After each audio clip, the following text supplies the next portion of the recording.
Pakistan Zindabad.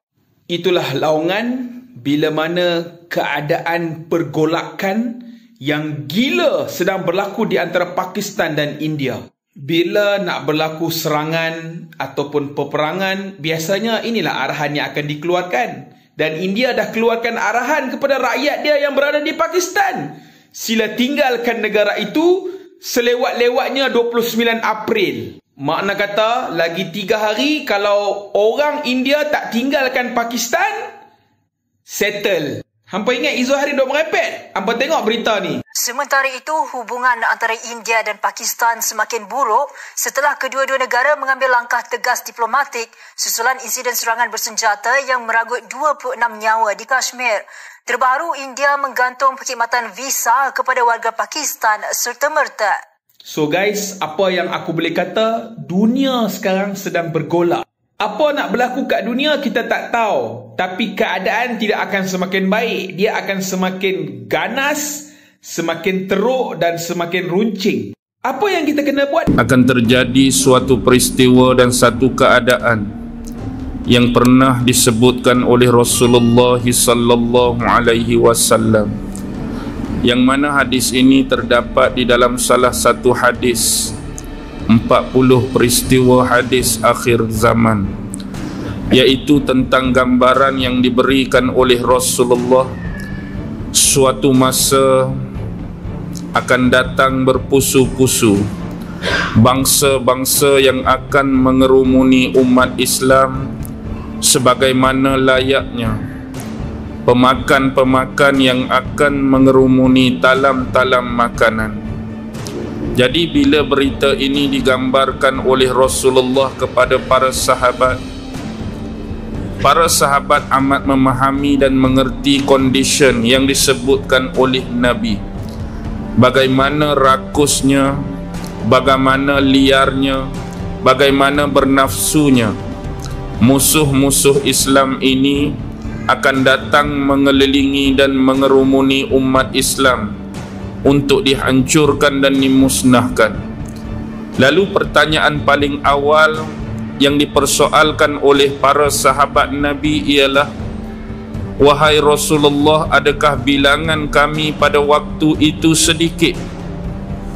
Nampak berkerumun, nampak ramainya musuh Islam nak hancurkan kita ni, adakah kerana bilangan kita, jumlah kita masa tu sikit? Tidak, kata Nabi. Jumlah umat Islam pada waktu tu banyak, tetapi sifat umat Islam pada waktu dan masa tersebut tidak ubah seperti buih-buih di lautan. Bila tuan-tuan mempunyai kesempatan untuk datang ataupun melawat di gigi-gigi air di tepi pantai, tuan-tuan akan lihat ombak-ombak akan menolak buih-buih ini ke pesisiran pantai. Contoh yang paling mudah, kalau ombak ni tolak kuat, dia akan datang cepat. Kalau ombak ni tolak lambat, dia pun akan sampai lambat. Kalau ombak ni beralun ke kiri, dia akan pi ke kiri. Kalau ombak ni beralun ke kanan, dia akan pi ke kanan. Kalau ombak ni tarik balik dia sampai masuk ke laut pun, dia akan tertarik sekali. Maksudnya apa, tuan-tuan? Gambaran ini untuk diberi penjelasan bahawa umat Islam yang ramai pada waktu tersebut sudah tidak mempunyai pendirian dan kita sebut apa ni? Pegangan yang kemah dan kejap. Maksudnya orang boleh bawa pi belah kiri, orang boleh bawa pi belah kanan, orang boleh tonyoh ke belakang, orang boleh tolak ke depan. Kita ni dah tak ada macam, tak ada misi, tak ada visi, tak ada idealisme Islam yang sebenar, sampai semua bentuk-bentuk pemikiran, sampai semua bentuk-bentuk kefahaman dan pendekatan kita terhadap agama seolah-olah diajar dan ditentukan oleh manusia-manusia yang berada di luar agama kita. Bila dah benar-benar totally Baitul Maqdis dikuasai oleh musuh, maka mereka akan mula mencari peluang untuk menjahanamkan Madinah. Bila Madinah dah dikepung, Madinah dah dihancurkan, pertempuran besar akan berlaku. Selepas pertempuran besar berlaku, akan berlaku penaklukan Konstantinopel yang keempat. Bila Konstantinopel dah ditaklukkan, Dajjal akan keluar. Sekarang kita lihat, bila mereka betul-betul dah menguasai Baitul Maqdis, dalam agenda The Hidden Hand, Baitul Maqdis ini akan dirajai oleh siapa di akhir zaman? Akan dirajai oleh siapa? Mereka tunggu siapa? Messiah yang terakhir, the false Messiah, Dajjal. Kita bayangkan kalau mereka dah dapat Baitul Maqdis, Dajjal akan duduk di sini. Sekarang ni Dajjal akan keluar dari mana?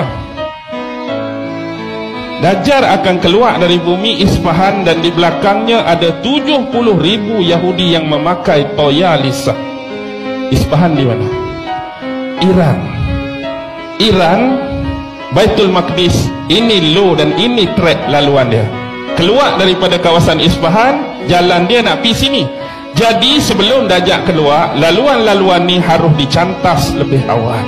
Nampak tak? Sebelah Iran, Iraq, beres dah ke? Hancur, kucak-kacir dah.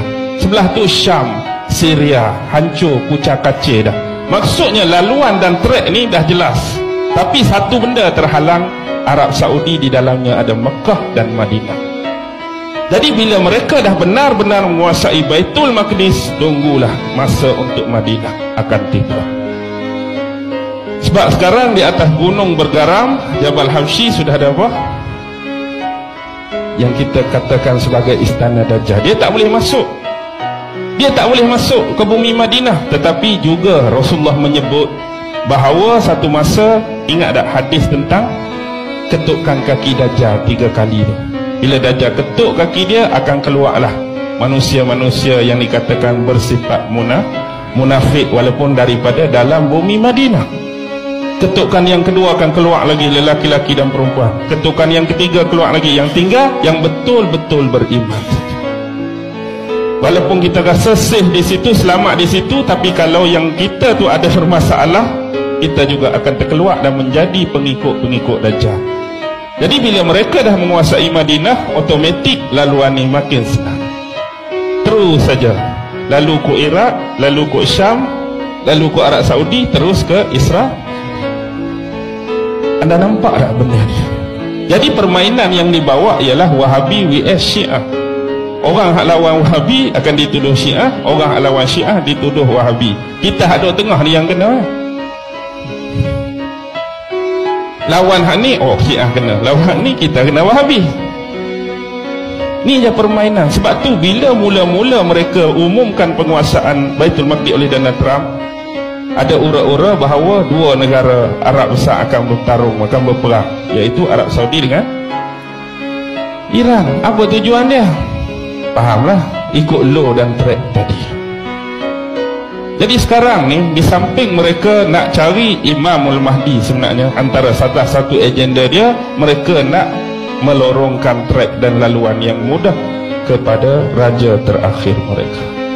Dan ingatlah apa yang disabdakan oleh Rasulullah tentang kisah Nabi Allah Ibrahim dan Ismail.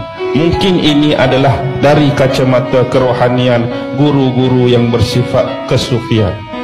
Bila mana kita melihat anak Nabi Ibrahim, antara Ishak dengan Ismail, siapa yang kena sembelih?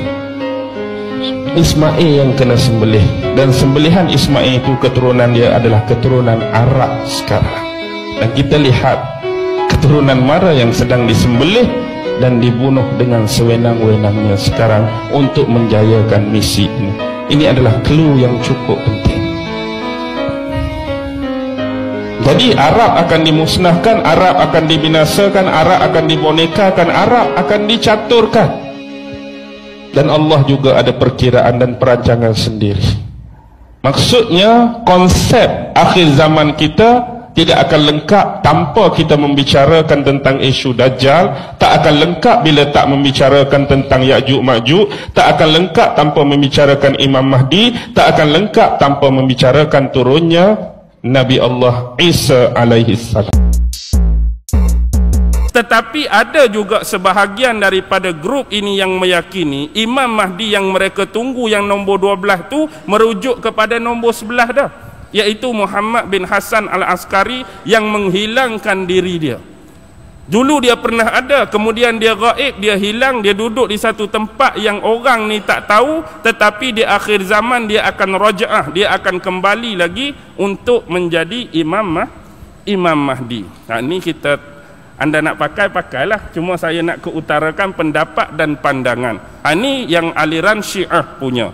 Jadi secara umumnya terdapat 4 pandangan, 4 yang pernah dikeutarakan ulama-ulama sebelum kita.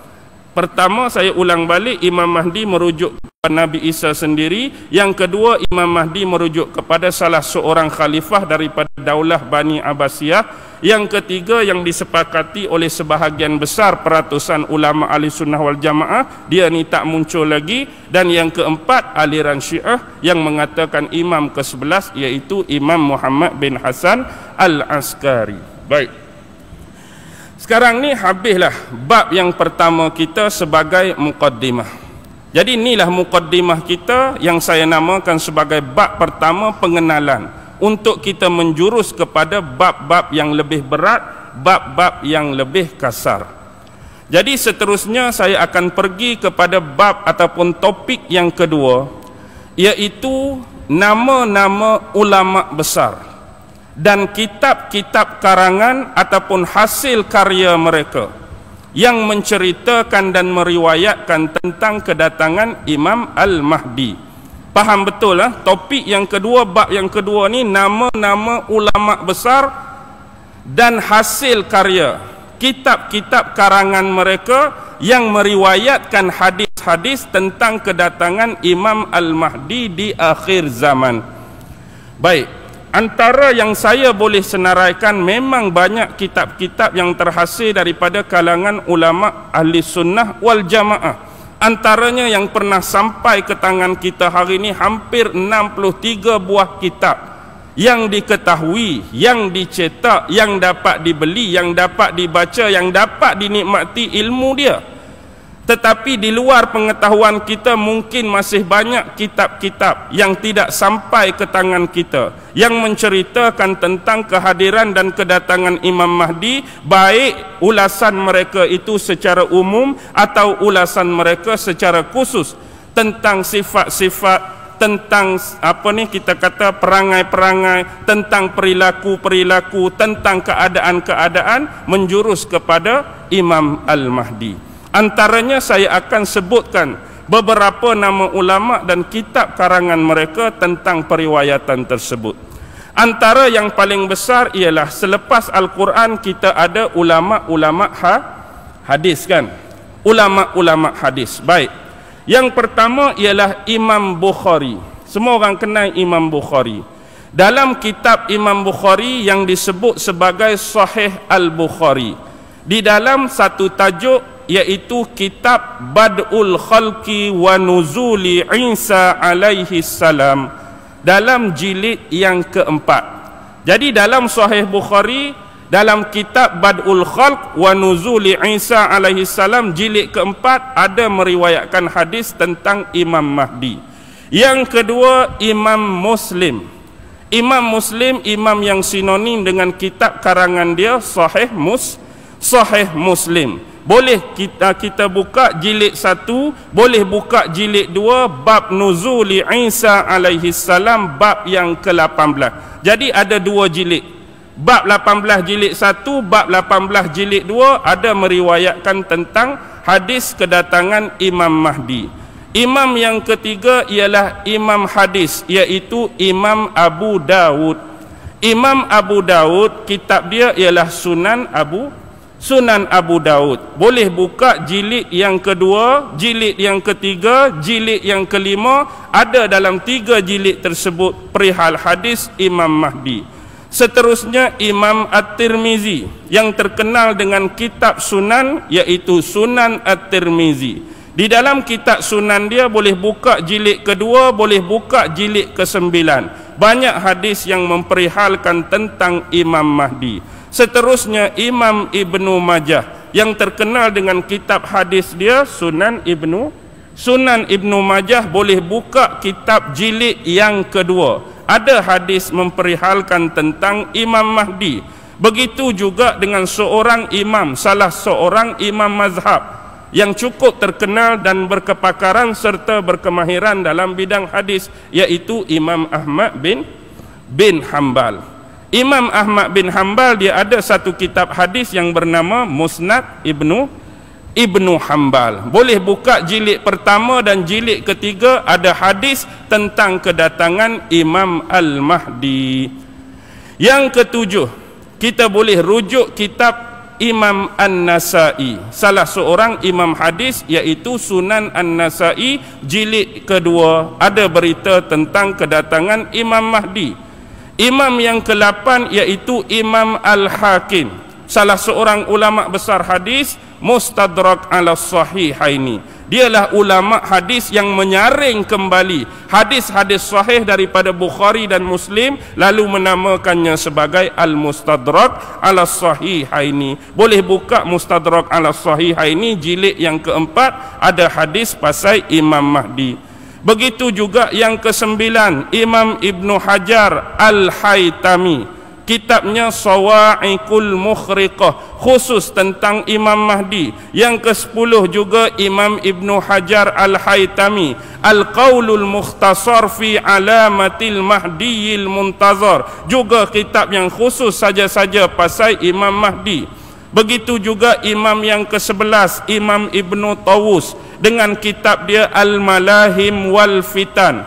Imam yang ke-12, Imam Tabarani, ulama besar hadis, kitab dia Al-Ma'jam. Yang ketiga, Imam Ibnu Hajar Al-Asqalani, syarah bagi Sahih Bukhari, Fathul Bari, jilid yang ke-7. Begitu juga Imam Ibnu Hajar Al-Asqalani, juga yang nombor 19, Tahzibus Sabit, jilid ke-9.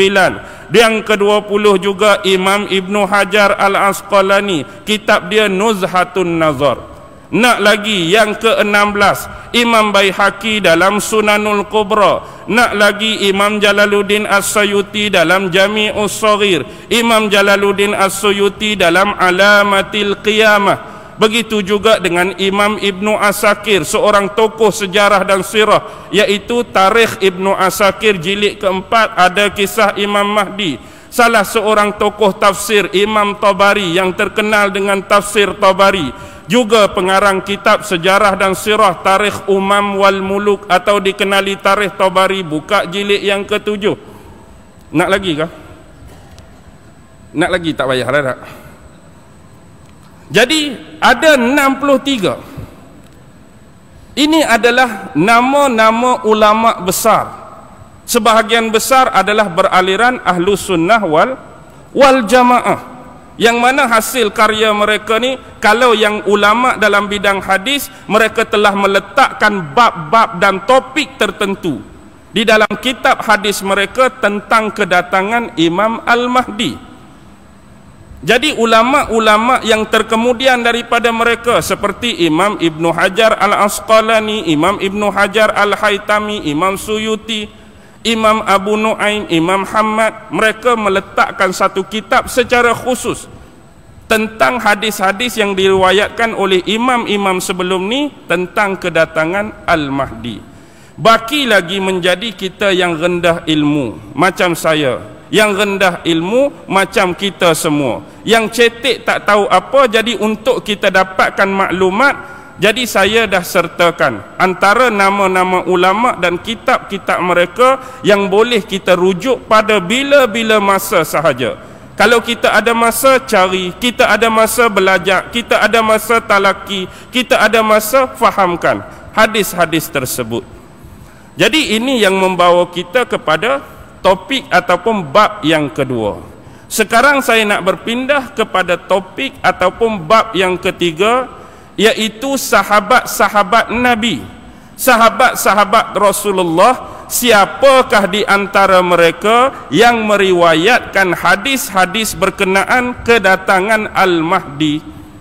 Jadi ramai-ramai sahabat Nabi, ramai-ramai sahabat Rasulullah sallallahu alaihi wasallam tadi, berapa ramai dan siapakah antara mereka yang meriwayatkan hadis-hadis daripada Nabi semasa hayat dan hidup Nabi tentang kedatangan Al-Mahdi? Antaranya yang disaring, dan dihuraikan oleh ulama-ulama sirah, ulama-ulama sejarah, dan begitu juga ulama hadis. Hampir ada 44 orang sahabat Nabi, 44 orang sahabat Nabi yang meriwayatkan hadis-hadis mengenai berita kedatangan Al-Mahdi. Jadi siapakah mereka? Ada ulama-ulama yang mengatakan termasuk mereka ialah ulama-ulama yang dijamin masuk syurga oleh Allah Subhanahu wa taala. Ada sahabat-sahabat yang dekat dengan Nabi, ada sahabat-sahabat yang setia dengan Nabi, ada sahabat-sahabat yang senior dengan Nabi, ada sahabat-sahabat yang jarang bertemu dengan Nabi tetapi juga mampu mengambil dan meriwayatkan hadis tertentu berkenaan dengan kisah kedatangan Al-Mahdi. Antara yang disebutkan sebilangan besar daripada 44 orang tersebut, saya sebutkan malam ni, antaranya ialah 4 orang Ummul Mukminin. Bila sebut Ummul Mukminin merujuk kepada isteri-isteri Rasulullah sallallahu alaihi wasallam. Siapa salah seorang ataupun 4 orang isteri Nabi yang riwayat hadis tentang Mahdi? Yang pertama ialah isteri Nabi yang paling dikasihi dan disayangi, iaitu Sayyidatina Aisyah radhiyallahu taala anha meriwayatkan hadis tentang Al-Mahdi. Yang kedua Ummul Mukminin Ummu Salamah radhiyallahu taala anha. Yang ketiga Ummul Mukminin Ummu Habibah radhiyallahu taala anha. Yang keempat iaitu Ummul Mukminin Maimunah radhiyallahu taala anha. Jadi di kalangan isteri Rasulullah ada Aisyah, ada Ummu Habibah, ada Ummu Salamah, ada Maimunah, 4 orang. Di kalangan sahabat-sahabat Nabi hak dijamin masuk syurga, adanya hadis diriwayatkan daripada Uthman bin Affan. Ada hadis yang diriwayatkan oleh sepupu dan menantu Rasulullah sendiri, iaitu Sayyidina Ali radhiyallahu taala anhu. Ada juga sahabat yang bernama Sayyidina Ali Al-Hilali radhiyallahu taala anhu. Jadi sebahagian besar ada 6 orang sahabat yang meriwayatkan hadis Al-Mahdi yang dimulakan dengan nama Abdullah. 6 orang sahabat Nabi yang riwayat hadis Al-Mahdi yang dimulakan dengan nama Abdullah. Mesti sahabat hak masyhur dah. Yang pertama Abdullah bin Abbas, yang kedua Abdullah bin Umar, yang ketiga Abdullah bin Mas'ud, yang keempat Abdullah bin Amru bin Al-As, yang kelima Abdullah bin Al-Haris, yang keenam Abdullah bin Hausib. Abdullah ibnu Abbas pupu Nabi, Abdullah ibnu Mas'ud orang yang jaga kayu sugi Nabi, Abdullah bin Umar anak Sayyidina Umar bin Al-Khattab, Abdullah bin Amru ialah anak kepada sahabat Amru bin Al-As, Abdullah bin Hausib ialah sahabat yang jarang kita dengar, Abdullah Al-Hausib satu, Abdullah bin Al-Haris juga sahabat yang jarang kita dengar. Jadi ada 6 orang sahabat yang dimulakan dengan nama Abdullah. Seterusnya ada 5 orang sahabat yang meriwayatkan hadis tentang Mahdi yang dimulakan nama dengan Abu. 5 orang sahabat yang dimulakan nama dengan Abu. Yang pertama periwayat hadis paling banyak Abu Hurairah. Yang kedua Abu Ayyub Al-Ansari. Yang ketiga Abu Sa'id Al-Khudri. Yang keempat Abu Umamah Al-Bahili. Yang kelima Abu Tufail radhiyallahu taala anhuma. Ada Abu Hurairah, ada Abu Sa'id Al-Khudri, ada Abu Ayyub Al-Ansari, ada Abu Umamah Al-Bahili, dan ada Abu Tufail. Hak nama Abdullah ada 6, hak mula dengan Abu ada 5. Hak mula dengan nama Jabir ada 4. Hak mula dengan nama Jabir ada 4. Yang pertama Jabir bin Abdullah, yang kedua Jabir bin Samurrah, yang ketiga Jabir bin Tabligh, dan yang keempat Jabir bin Majdi As-Sadafi. Jabir bin Majdi As-Sadafi, ada 4 orang yang mula dengan nama Jabir. Dan yang dimulakan dengan nama Amru ada 3 orang.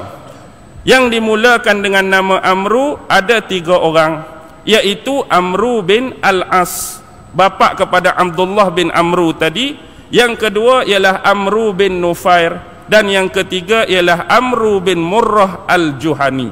Jadi ada 3 sahabat yang nama Amru. Seterusnya sahabat hak biasa-biasalah, hak perseorangan. Sayyidina Huzaifah bin Al-Yaman, Sayyidina Ammar bin Yasir, Sayyidina Buraidah, Sayyidina Sauban, Sayyidina Salman Al-Farisi, Sayyidina Zubair bin Al-Awwam, Sayyidina Talhah bin Ubaidillah, Sayyidina Tamim Ad-Dari, Sayyidina Qais bin Ahnaf, dan seumpama dengannya. Jadi bila gabung-gabung, semua tu berjumlah berapa orang? 44 orang sahabat Nabi yang meriwayatkan hadis-hadis daripada Nabi waktu dia hidup dengan Nabi, mendengar sendiri perkataan itu dengan telinga mereka dan meyakini dengan hati, jiwa dan perasaan mereka, akhirnya diriwayatkan kepada sahabat-sahabat, para tabi'in dan seterusnya. Hadis itu sampai pada kita hari ini.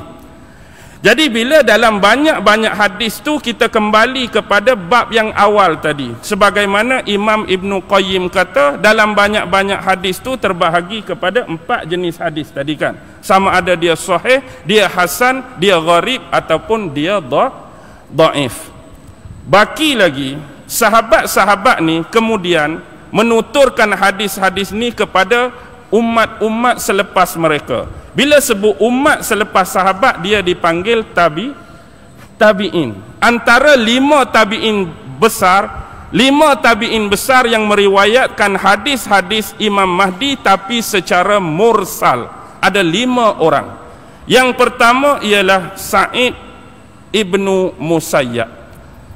Pernah dengar nama ni? Sa'id ibnu Musayyab ni bukan orang lain, dia ni menantu Abu Hurairah. Tabi'in yang nama Sa'id bin Musayyab ni menantu kepada sahabat Abu Hurairah seorang. Yang kedua ialah imam besar di Basrah yang juga terkenal sebagai ahli sufi pertama, iaitu Imam Hasan Al-Basri. Yang ketiga Imam Qatadah. Yang keempat Imam Muammar, dan yang kelima Imam Syahar bin Hawsab. Tu ada 5. Sa'id bin Musayyab, yang kedua Imam Hasan Basri, yang ketiga Imam Qatadah, yang keempat Imam Muammar, yang kelima Imam Syahar bin Hawsab. Jadi inilah 5 orang tabi'in yang meriwayatkan hadis mengenai kedatangan Imam Mahdi secara mursal. Jadi kalau kita nak tengok periwayatan tersebut, jelas sampai kepada kita periwayatan daripada sahabat yang jumlah 44 ini. Ada di antara mereka yang cuma menerima 1 hadis daripada Nabi. Ada di antara sahabat yang menerima 2 hadis daripada Nabi. Ada di kalangan sahabat yang menerima 3 hadis daripada Nabi. Ada juga di kalangan sahabat yang menerima lebih daripada 3 hadis daripada Nabi berkenaan dengan Imam Mahdi. Dengan kata yang lain, jelas dan banyaknya periwayatan dan jalan-jalan rawi ini, sesungguhnya tahap penerimaan hadis kita tentang kedatangan dan pemberitaan munculnya Imam Mahdi adalah pada darjat mutawatir mutlak. Memang tak boleh dinafi, memang tak boleh diingkari. Memang hadis ni mutawatir. Sama ada dia 4 jenis tadi pun, hak dhaif dengan gharib tu dia jadi kuat disebabkan terlampau banyaknya jalan periwayatan dan para perawi yang meriwayatkan tentang hadis ini. Baik, boleh faham tak setakat ni? Hak nama tu tak payah hafal lah. Itu saya nak sebut saja sebagai pengetahuan. Baik, kita pi kepada topik dan bab yang terakhir malam ni. Saya nak sebut 4 bab saja. Muqaddimah, ulama dan kitab dia, sahabat-sahabat Nabi yang meriwayatkan hadis, dan yang terakhir topik malam ni, bab malam ni ialah hukum mengingkari kedatangan Imam Al-Mahdi. Apakah hukum bagi orang yang ingkar tentang kedatangan Imam Al-Mahdi? Baik, ulama-ulama bersepakat dalam menentukan hal yang disebutkan bagi tajuk, bagi topik ini. Hukum orang yang ingkar kedatangan Imam Mahdi terbahagi kepada 2 jenis. Terbahagi 2 jenis. Dengar betul-betul. Yang pertama, ada satu grup, ada satu kumpulan yang mereka ni hanya mengingkari hadis-hadis yang datang tentang pemberitaan kedatangan Imam Al-Mahdi. Marilah hadis sahih ke, marilah hadis hasan ke, marilah hadis gharib ke, marilah hadis dhaif sekalipun, aku ni tak mau percaya, aku ni tak mau membenarkan hadis-hadis yang diriwayatkan tentang kedatangan Imam Mahdi. Ni hak dia tolak, satu grup ni hadis saja dia tolak. Tetapi hak yang kedua ni, dia menolak bukan dalam konteks hadis. Dia menolak batang tubuh terus. Maksudnya dia menolak di akhir zaman nanti akan datang seorang manusia, seorang individu, seorang personality, seorang figure daripada kalangan kaum kerabat Nabi yang namanya Imam Mahdi. Hak pertama tu ingkar dari sudut hadis. Hak kumpulan yang kedua, konteks ingkar dia memang tak percaya terus. Tak ada Imam Mahdi yang akan muncul, tak ada Imam Mahdi yang akan mai di akhir zaman nanti. Jadi, ada sesetengah orang, dia hanya menolak salah satu. Tetapi dalam konteks Imam Mahdi, dia tak boleh jadi menolak dua-dua. Maksud saya macam ni. Kalau kita ada satu benda yang saya namakan A, ada satu benda yang saya namakan B. Ada orang boleh terima A, dia tak mau terima B. Ada orang dia boleh terima B, dia tak mau terima A. Ada orang boleh terima dua-dua, ada orang tak boleh terima dua-dua. Tapi dalam konteks yang pertama dan kedua, saya suka A, tak suka B, saya suka B, tak suka A, hak ni tak boleh berlaku dalam konteks Imam Mahdi. Tengok betul-betul ya. Grup yang pertama, mungkin boleh jadi orang tu hanya dia tak percaya pada hadis. Aku tak percaya pada hadis-hadis yang diriwayatkan tentang Imam Mahdi. Tapi hak konteks kedua, aku percaya satu masa di akhir zaman akan ada Imam Mahdi. Hak ni boleh berlaku. Tetapi kalau kita nak buat terbalik tadi, aku percaya pada hadis, tapi aku tak percaya Imam Mahdi mai, dia jadi macam tak berapa logik. Betul tak? Dia nak percaya hadis saja. Hadis percaya. Tapi orang hak nak mai tak percaya ni, payah dia nak buat macam konteks hak AB tadi. Kalau setakat tak percaya hadis, Imam Mahdi yang betul bertubuh fizikal tu mai, boleh terima lagi. Tapi kalau percaya hadis tapi tak percaya orang nak mai, orang kata apa tu? Tak masuk akal lah. Hadis dia hang percaya, tapi dia nak mai hang tak percaya. Dia tak boleh. Yang kita nak percaya dua-dua. Hadis tentang kedatangan dia pun kita percaya, kedatangan dia di akhir zaman pun kita percaya. Tetapi hak tak bolehnya apa je? Hadis pun tak percaya, Imam Mahdi pun tak tahu ke mana. Baik. Hukuman di sini ialah saya nak bawa satu riwayat. Kita pi kepada bab yang pertama tadi. Saya sebut salah seorang imam yang menulis kitab tentang kehadiran Imam Mahdi ni, nama Imam Ibnu Hajar Al-Haytami. Kitab dia Sawa'iqul Mukhriqah. Kitab dia yang kedua, Al-Qaulul Mukhtasar fi Alamatil Mahdiyil Muntazar. Kita nak rujuk kepada kitab hak nombor 2, Qaulul Mukhtasar fi Alamatil Mahdiyil Muntazar. Dalam kitab tu dia bawa satu riwayat yang diriwayatkan oleh Abu Bakar Al-Iskafi. Dia ambil riwayat salah seorang nama periwayat Abu Bakar Al-Iskafi dalam kitab Abu Bakar tadi yang bernama Fawaidul Akhbar. Jadi dia ambil hadis tersebut, dan saya nak bentang hadis tersebut malam ni untuk kita melestarikan hukuman bagi orang yang mengingkari kedatangan Imam Mahdi.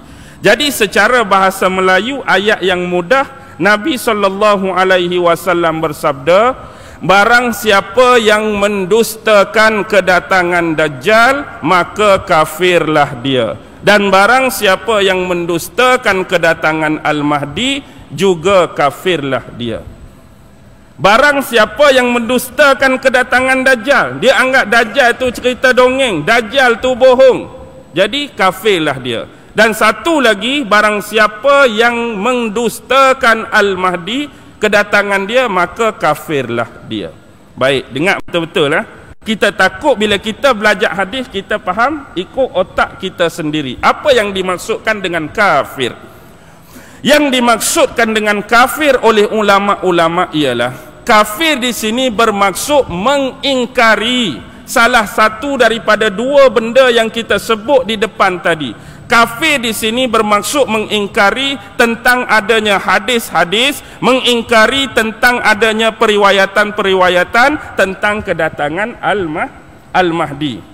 Satu lagi ialah mengingkari tentang kedatangan Al-Mahdi dalam bentuk sosok tubuh fizikal itu sendiri.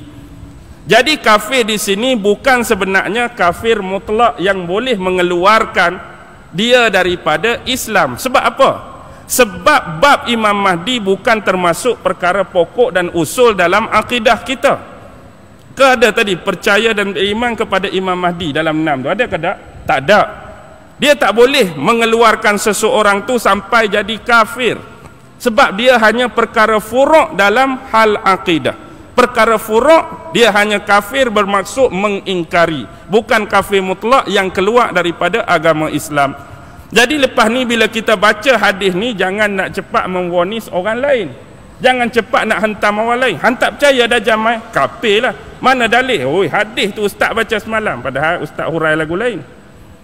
Hang tak percaya Imam Mahdi mai? Aku tak percaya.